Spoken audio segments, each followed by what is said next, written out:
This audio reading is from the book Teachings of Nature in the Kingdom of Grace by Charles Spurgeon. Our selected reading is Thou That Dwellest in the Gardens, Canticles 8:13. The song is almost ended. The bride and bridegroom have come to their last stanzas, and they are about to part for a while. They utter their adieu, and the bridegroom says to his beloved, Thou that dwellest in the gardens, the companions hearken to thy voice, cause me to hear it. In other words, when I am far away from thee, fill thou this garden with my name, and let thy heart commune with me.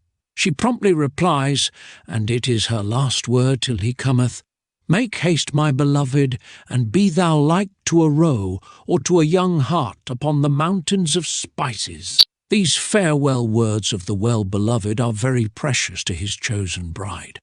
Last words are always noticed. The last words of those who loved us dearly are much valued.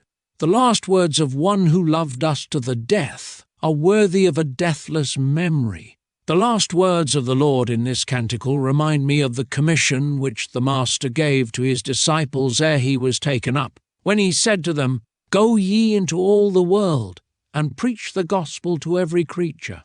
Then, scattering benedictions with both his hands, he ascended into the glory, and a cloud received him out of their sight. You will see why I say this, and you will detect a striking likeness between the commission connected with the ascension and the present adieu, wherein the spiritual Solomon saith to his espoused Selima, Thou that dwellest in the gardens, the companions hearken to thy voice. Cause me to hear it. The bridegroom, speaking of his bride, says, Thou that dwellest in the gardens. The Hebrew is in the feminine, and hence we are bound to regard it as the word of the bridegroom to his bride. It is the mystical word of the Church's Lord to his elect one. He calls her inhabitress of the gardens, that is the word. So then, we who make up the Church of God are here addressed under that term, Thou that inhabitest the gardens. He whom we love dwelleth in the ivory palaces, wherein they make him glad. He is gone up into his Father's throne, and has left these gardens down below. He came down a while, that he might look upon his garden, that he might see how the vines flourished and gather lilies. But he has now returned to his Father and our Father. He watered the soil of his garden with his bloody sweat in Gethsemane, and made it to bear fruit unto life, by being himself laid to sleep in the tomb of Joseph of Arimathea. But all this lowly work is over now. He does not dwell in the gardens as to his corporeal presence. His dwelling place is on the throne. Jesus has not taken us up with him. He will come another time to do that, but now he leaves us among the seeds and flowers and growing plants to do the King's work until he come.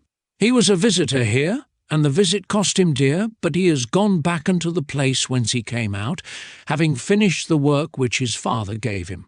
Our life work is not finished, and hence we must tarry a while below, and be known as inhabitants of the gardens. It is expedient that we should be here, even as it is expedient that he should not be here.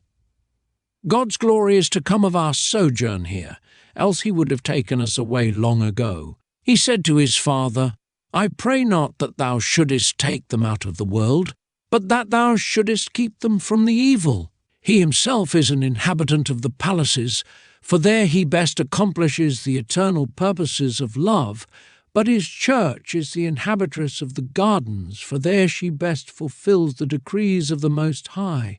Here she must abide a while until all the will of the Lord shall be accomplished in her and by her, and then she also shall be taken up, and shall dwell with her Lord above. The title is given by way of distinction, and marks the difference between her condition and that of her Lord. Next it is given by way of enjoyment. She dwells in the gardens, which are places of delight. Once you and I pined in the wilderness and sighed after God from a barren land. We trusted in man and made flesh our arm, and then we were like the heath in the desert, which seeth not when good cometh. All around us was the wilderness of this world, a howling wilderness of danger and need and disorder. We said of the world at its very best, "Vanity of vanities, all is vanity." Do you remember how you roamed, seeking rest and finding none? Your way was the path of darkness which leadeth unto death. Then you were poor and needy, and sought water, and there was none, and your tongue cleaved unto the roof of your mouth for thirst.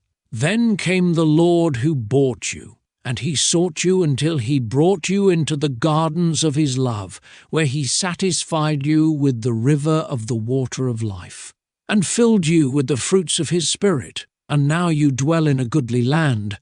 The fountain of Jacob shall be upon a land of corn and wine. Also his heavens shall drop down dew. Your portion is with the Lord's saints, yea, with himself. And what can be a better portion? Is it not as the garden of the Lord? You dwell where the great husbandman spends his care upon you and takes a pleasure in you. You dwell where the infinite skill and tenderness and wisdom of God manifest themselves in the training of the plants which his own right hand has planted. You dwell in the church of God which is laid out in due order, and hedged about and guarded by heavenly power, and you are therefore most fitly said to dwell in the gardens. Be thankful, it is a place of enjoyment for you. Awake and sing, for the lines have fallen unto you in pleasant places. Just as Adam was put into the Garden of Eden for his own happiness, so are you put into the garden of the church for your comfort. It is not a perfect paradise of bliss, but it has many points of likeness to paradise. For God himself doth walk therein, the river of God doth water it, and the tree of life is there unguarded by the flaming sword. Is it not written, I the Lord do keep it, I will water it every moment, lest any hurt it. I will keep it night and day.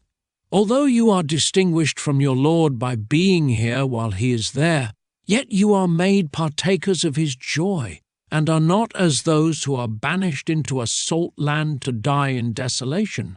The Lord's joy is in his people, and you are made to have a joy in them also. The excellent of the earth, in whom is all your delight, are made to be the comrades of your sojourning. This concludes our reading. Thank you for listening.